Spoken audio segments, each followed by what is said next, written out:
Va te coucher, sinon tu ne pourras pas te lever demain. Quel parent n'a pas prononcé cette phrase? Attention, dans certains cas, il y a un vrai problème. On voit ça tout de suite avec mes invités.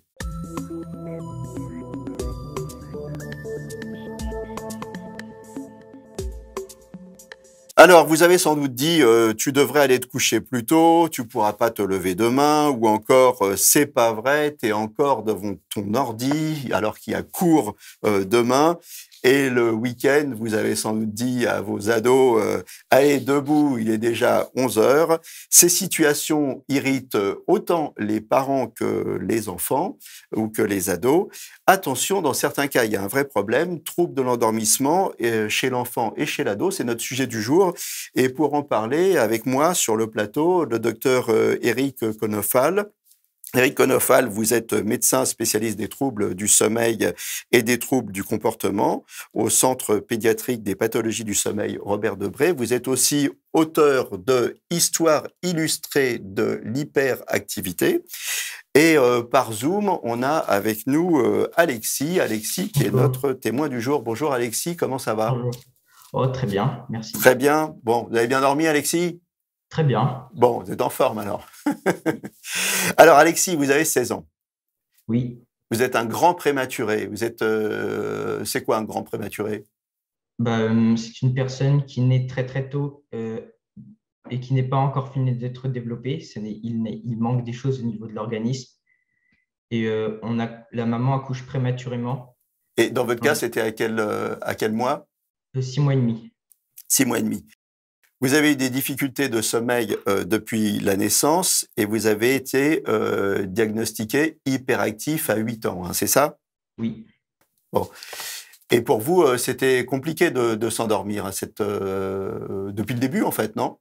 Oui, mais au départ, comme j'étais petit, je ne m'en rendais pas trop compte. Et au fil du temps, je me suis rendu compte que je ne pouvais pas tout de suite m'endormir. Et au bout d'un moment, ça ne devenait plus possible. Donc, j'étais de plus en plus fatigué. Euh, Quand j'allais en cours, je ne me sentais pas très bien parce que j'avais un gros manque de sommeil. Et je me couchais assez tôt le soir pour aider un petit peu à cette fatigue. C'était quoi? Vous aviez pas envie de vous mettre au lit ou alors, quand vous étiez au lit, vous n'arriviez pas à vous endormir? C'était plutôt que je n'arrivais pas à m'endormir quand j'étais au lit. Et pourquoi vous n'arriviez pas à vous endormir?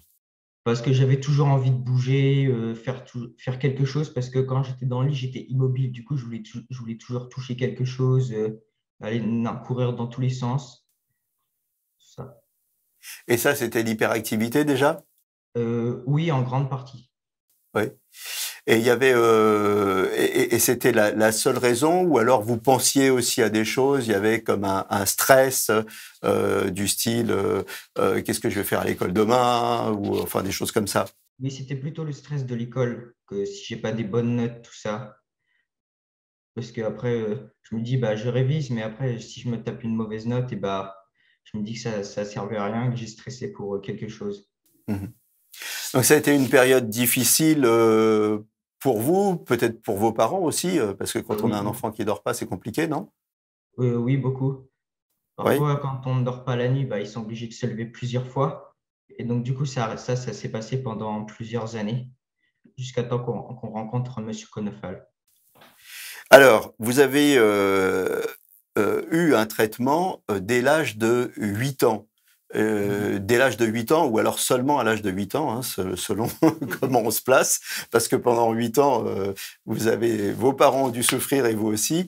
Vous avez eu un traitement à l'âge de 8 ans. Est-ce que quels ont été les effets? Ça a marché tout de suite? oui, il y a eu plusieurs effets. Déjà, les premières fois que je l'ai pris, ça m'a fait beaucoup de bien. Ça m'a apaisé. J'étais moins stressé déjà. Ensuite, je sautais moins dans tous les sens. Et ça faisait un vide. Ça me posait. Donc, je ne bougeais pas partout. Je faisais pas tout ce que je faisais si j'étais toujours hyperactif. Donc, du coup, grâce à ce médicament, j'ai pu me contenir et canaliser mon énergie. Donc les bénéfices de ce traitement, c'était quoi? Vous étiez moins fatigué dans la journée, vous étiez aussi mieux concentré. Oui, surtout mieux concentré. Et les hyperactifs, est-ce que c'est un trait des hyperactifs de stresser sur des détails, de s'angoisser sur la journée du lendemain? Oui, surtout Oui. sur des très petites choses. Par exemple, on a oublié quelque chose ou on n'a pas un outil pour faire un contrôle, ben on stresse juste pour ça. Et c'est vraiment énervant. Et est-ce que vous avez réussi à dompter vos angoisses sur les petites choses, à dompter votre stress? Oui, bah, j'ai eu plusieurs méthodes. Bah, déjà, il y a le médicament et j'ai aussi j'utilise des balles. J'utilise des balles en mousse pour l'énergie. Et du coup, ça m'aide un petit peu. Docteur Eric Konofal, Waouh, beaucoup de choses. c'est quoi les bons trucs? On va revenir après en détail sur tout ça, mais les bons trucs pour se déstresser. Ah, bah, ça dépend ce qu'on a comme stress, finalement, parce qu'il y a plusieurs formes de stress, je pense. Euh, Si on a des difficultés pour s'endormir, c'est pas en comptant des moutons qu'on va forcément mieux s'endormir, mais par contre, on peut avoir des stratégies, effectivement, des stratégies d'auto-apaisement. On arrive à reprendre un peu le contrôle de son corps et à se laisser aller, à lâcher prise. Et effectivement, les balles en mousse ou des choses comme ça peuvent intervenir positivement pour faciliter l'endormissement. Qu'est-ce que vous faites avec votre balle en mousse, Alexis? Vous la triturez dans tous les sens, c'est ça? Oui, Oui. oui. Parfois même, j'ai arraché des petits bouts. Et ça vous apaise. C'est quand je suis vraiment, vraiment, vraiment très stressé. D'accord. Et vous C'est-à-dire avez pour un d'autres trucs? examen. Vous avez d'autres Euh, trucs? un petit peu de méditation, un petit peu. Et la lecture, surtout la lecture. Ça permet de m'évader et d'oublier tout le stress, tout ce qu'il y a autour. C'est dans ma bulle. La lecture sur des livres, surtout pas sur des écrans, non? Non, surtout sur des livres. Surtout sur des livres. Hein? essentiellement. Pourquoi surtout pas sur des écrans? Ah, c'est parce qu'il y a de la lumière, et la Ouais. lumière ne va pas faciliter l'endormissement, c'est clair. Voilà. Alors, docteur Eric Konofal, est-ce que l'hyperactivité d'Alexis est la seule responsable de ces problèmes d'endormissement? C'est quelque chose d'intéressant à souligner que l'hyperactivité, finalement, qui survient au cours de la journée, pourrait être finalement une stratégie d'évitement de la fatigabilité qui nous menace ou de la somnolence. En fait, c'est comme si on bougeait pour rester éveillé. Donc, effectivement, qu'est-ce qui va se passer en fin de journée? On garde cette stratégie de bouger et donc, du coup, là, on ne peut plus s'endormir. Et si on essaye de s'apaiser, finalement, notre corps nous redemande encore de bouger. Et donc, finalement, cette stratégie qu'on a eue toute la journée pour éviter le sommeil va nous nuire pour l'endormissement. Quand on parle aujourd'hui de troubles déficit de l'attention hyperactivité, il faut bien se dire que ce n'est pas quelque chose qui s'arrête le soir. Hein, quand on a un dysfonctionnement de certaines, on va dire, séquences organisatrices de notre mouvement, de notre attention, de notre volonté, ça va pas s'arrêter parce que le crépuscule arrive. Donc, ça retentit sous une autre forme. En fait, l'hyperactivité, c'est sur 24 heures. On est agité le jour, on est agité la nuit, on a du mal à se maintenir éveillé le jour, on a du mal à s'endormir la nuit. Alors, c'est le traitement contre l'hyperactivité qui a agi sur le problème d'Alexis, ou alors est-ce qu'il y a eu en plus un traitement pour qu'il trouve plus facilement l'endormissement? La stratégie, c'est d'abord d'essayer de s'apercevoir, de regarder au moment de la fin de journée s'il y a une possibilité déjà pour que le patient puisse se laisser aller. C'est ce qu'on disait tout à l'heure, on parlait de la balle en mousse, ça peut être d'autres stratégies. Et il faut déjà apprendre au patient à s'écouter et à se laisser aller. Et si on ne peut pas y arriver, on peut donner effectivement un traitement et on va d'abord intervenir sur la nuit, sur l'endormissement. On va faciliter l'endormissement. On sait par exemple que la mélatonine est cette hormone qui va guider notre organisme à aller au repos, à aller au sommeil. Et déjà, il faut essayer de regarder chez un patient s'il n'y a pas une perturbation de cette mélatonine. Parce que si on facilite déjà l'endormissement et si on permet au patient de restituer finalement au cours de sa nuit correctement ce qu'il a fait la journée, ses apprentissages, s'il est à l'école, effectivement, en améliorant le sommeil, on va améliorer l'éveil et cette éveillabilité étant améliorée, il y aura moins cette stratégie déjà de bouger pour rester éveillé. En fait, finalement, on pourrait dire qu'on ne dort pas bien, donc la journée, on s'agite pour se maintenir éveillé. Donc déjà, on va aller regarder le sommeil en premier. Et ensuite, on ira traiter les problèmes d'attention si ils persistent et s'ils sont maintenus indépendamment du fait qu'on ait d'abord amélioré le sommeil. Il faut d'abord améliorer le sommeil avant d'améliorer l'éveil. Parce que si on n'améliore que l'éveil en donnant un traitement stimulant, eh ben, on ne sait pas effectivement la soirée, lorsque le traitement n'agira plus, qu'est-ce qui va se produire. Et très souvent, les patients qui ont un trouble déficit de l'attention et hyperactivité, lorsqu'on les améliore la journée, eh ben, effectivement, le soir, comme le médicament ne fait plus effet, ils se remettent à s'agiter et c'est ça qui nuit à leur endormissement. Les gens pensent toujours que c'est le médicament qui empêche de dormir. Non, le médicament n'agissant que la journée, si on a du mal à s'endormir le soir, c'est que le médicament n'agit plus, n'est plus assez efficace.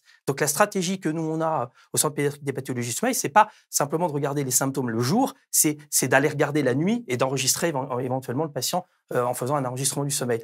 Et là, après, on ira traiter d'abord le sommeil et après l'éveil. Alexis, on parlait du stress tout à l'heure. Est-ce que le fait de se dire je vais avoir du mal à m'endormir, c'est un facteur de stress et finalement, ça vous empêchait à l'époque de vous endormir?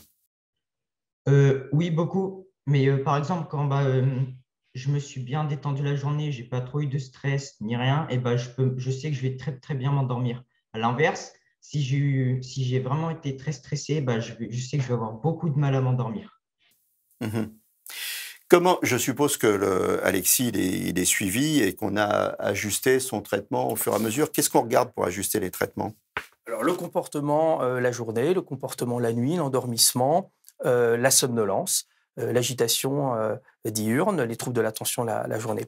Alexis parle beaucoup de stress parce qu'en fait, finalement, le problème, c'est qu'on donne un traitement le matin, on donne un traitement à l'endormissement, et puis il y a une période entre les deux, c'est la fin de journée et c'est avant l'endormissement. Et quand on parle de stress, c'est-à-dire qu'on sait qu'il y a un médicament qui nous a permis d'être attentif et éveillé toute la journée, il commence à moins agir. Donc on commence à avoir peur de se dire, est-ce que je ne vais pas me retrouver dans une situation d'insomnie? Donc avant de donner ce qu'on va donner le soir, qui est finalement une préparation magistrale de mélatonine, effectivement, il y a une petite période un petit peu difficile comme ça. Et c'est là où finalement les stratégies cognitives, adaptatives, et ça, on va aussi effectivement en consultation s'y intéresser et particulièrement pointer là-dessus. Mais c'est des choses intéressantes. Sinon, on fait passer des questionnaires pour évaluer tout ça. Alexis, est-ce que vous avez des rituels pour vous endormir? Oui, la lecture, 30 minutes de lecture à peu près chaque soir. Ah ça, c'est un bon rituel. Est-ce que vous avez aussi une hygiène de vie particulière qu'on vous a recommandée? Oui, se laver tous les jours.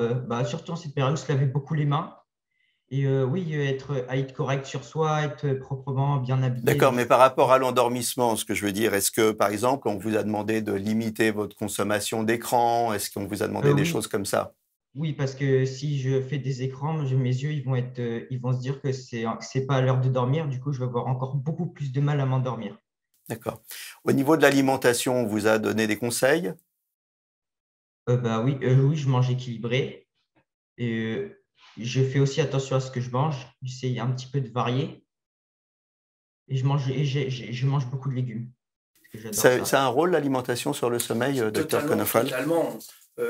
Alexis avait par exemple une carence en fer. On sait que par exemple la carence en fer entretient les symptômes d'hyperactivité, peuvent aussi déclencher des symptômes qu'on a le soir, qu'on appelle le syndrome des jambes sans repos, et des mouvements au cours de la nuit qu'on appelle des mouvements périodiques des membres inférieurs.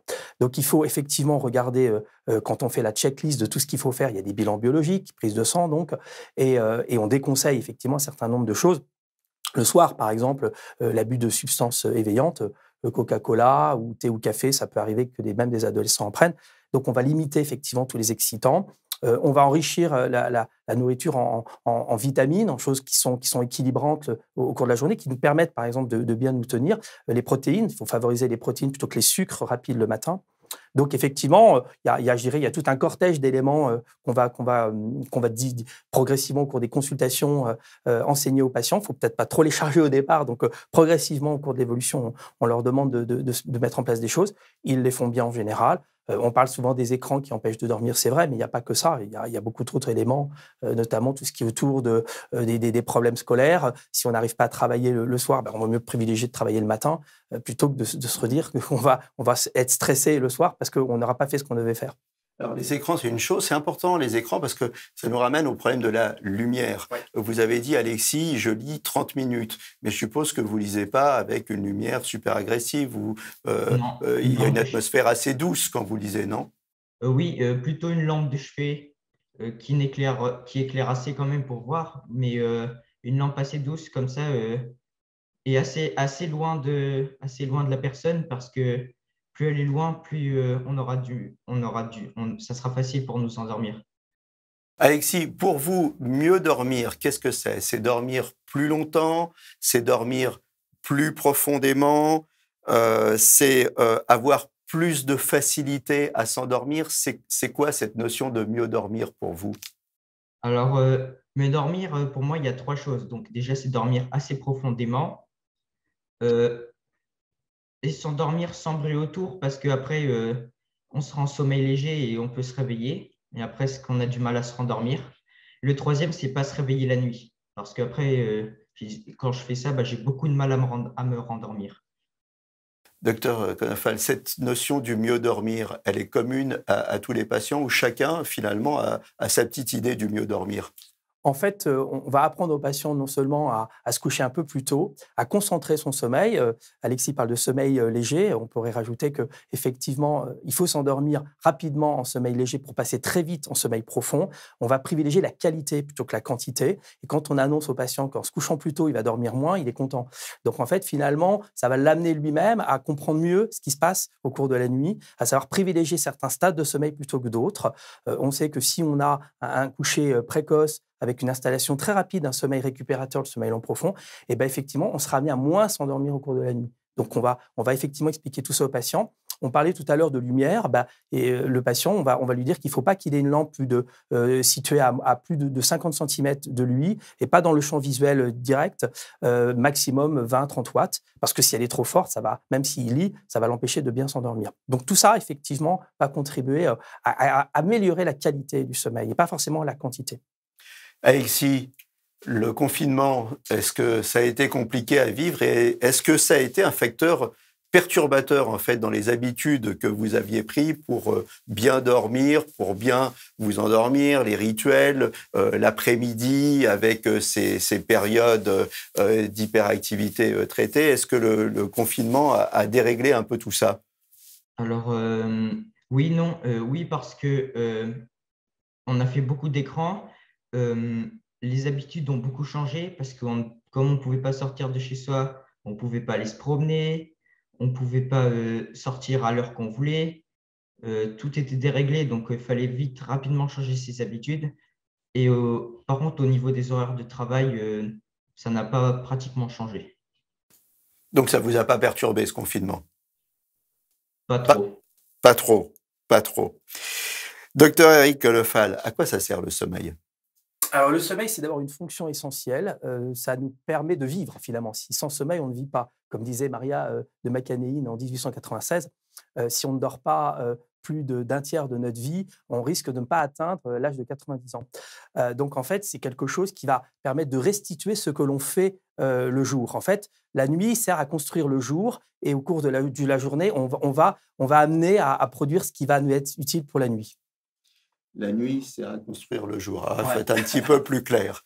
La nuit, est-ce que c'est une période de consolidation des acquis? Est-ce que c'est une période où le cerveau fait un peu le tri dans tout ce qui s'est passé, comme un disque dur qu'on optimiserait? Absolument, c'est absolument tout ça. C'est en fin de compte, c'est votre disque dur. Vous allez d'abord le réparer, vous allez rechercher les éléments qui sont essentiels, et puis vous allez le consolider. Vous avez le sommeil lent léger, le sommeil lent profond et le sommeil paradoxal, qui respectivement vont avoir des tâches de récupération de l'enseignement, de la protection, de la fabrication. On fabrique ces immunoglobulines, c'est-à-dire nos défenses immunitaires aussi pendant le sommeil lent profond. Et au cours du sommeil paradoxal, c'est la troisième partie du sommeil, et on va avoir, faites compte, une consolidation. C'est comme si finalement, on avait tout récupéré, on mettait tout dans une boîte, et après on l'a fermé, et puis finalement on l'enveloppait. Et c'est ça qui va être restaurateur et consolidateur en entier. Voilà. Et quand on est petit, on dit souvent aux enfants, dors bien, tu grandiras bien. C'est essentiel parce que finalement, il y a tout un espèce de guidage au moment de l'endormissement. On produit la mélatonine, on va produire aussi son hormone de croissance. Et on sait que si on n'a pas produit sa mélatonine qui nous amène finalement à pouvoir nous endormir paisiblement et de récupérer, de consolider, on ne fabriquera pas notre hormone de croissance aussi bien. Et puis, pas d'autres, et puis pas forcément d'autres hormones aussi qu'on fabriquera, notamment l'hormone antidiurétique. On parle souvent des fois d'énurésie chez l'enfant jeune, mais on devrait se préoccuper de savoir s'il va se coucher à la bonne heure, à son heure physiologique. J'ai pas dû assez dormir quand j'étais petit parce que moi, je suis resté petit, en fait. Alors, le sommeil, comment ça marche? Ah bah, c'est toute une orchestration dirigée par des neuromédiateurs qui vont produire par des neurones pardon qui vont produire des neuromédiateurs et qui vont s'enchaîner. C'est comme s'il y avait un programme en fait. Chacun, c'est dans une petite usine. Hein, chacun va fabriquer quelque chose pour amener l'autre partie du cerveau à pouvoir enclencher un sommeil lent, un sommeil léger, profond, un sommeil paradoxal. C'est vraiment une véritable orchestration qui est guidée au départ par la mélatonine. La mélatonine, quel rôle elle a? Essentiel. C'est l'hormone qui nous permet de nous endormir et finalement de nous réveiller. Et c'est grâce à cette mélatonine qui va, au cours de la nuit, être consommée et finalement amener le cortisol, lui, à monter, qu'on va pouvoir se réveiller. L'alternance veille-sommeil, comment ça fonctionne? C'est le cerveau qui la déclenche, c'est le thalamus.